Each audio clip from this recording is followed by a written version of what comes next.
Thank you. Dr. Jackson? Yes. Thank you. Two questions for you. Number one, there have been some questions as part of your exam. I'm wondering if you talked to the president about this, about the president's mental fitness. He has pushed back on that, calling himself a staple genius. Can you assess the president's mental fitness for office? Absolutely. So many of you may have picked up on the fact that we did do a cognitive assessment as part of the exam. And initially, I had no intention of including a cognitive assessment in this exam because, to be honest with you, per all the guidelines that are out there, it's not indicated at this time. A lot of the guidelines would suggest that you do cognitive screening questions, and that if you have a positive or concerning answer in the screening questions, that then you engage with a cognitive screening tool. So I had no intentions whatsoever doing that, like I said, because I didn't feel it was clinically indicated.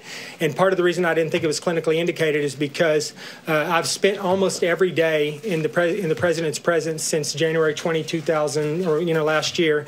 When he got into office, and I've seen him every day. I see him 1, 2, sometimes 3 times a day because of the location of my office. We have conversations about many things. Most don't revolve around medical issues at all. But I've got to know him pretty well, and I had absolutely no concerns about his cognitive ability or his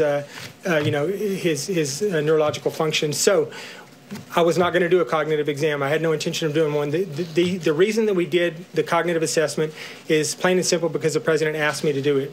He came to me and he said, is there something we can do, a test or some type of screen that we can do to assess my, my cognitive ability? And so I looked into it. And once again, and my initial question was that I didn't think it was indicated and I didn't think we should do it.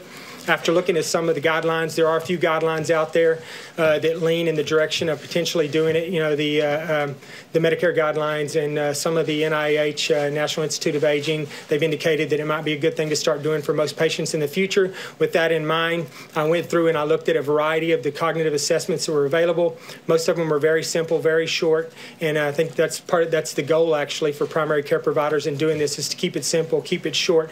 We picked one of the ones that was a little bit more involved. It was longer. It was the more difficult one of all of them. It took significantly longer to complete, but the president did exceedingly well on it. So that was not driven at all by any clinical concerns I have. It was driven by the president's wishes, and he did well on it. So to follow up, the president's personal doctor memorably said during the campaign that he would be the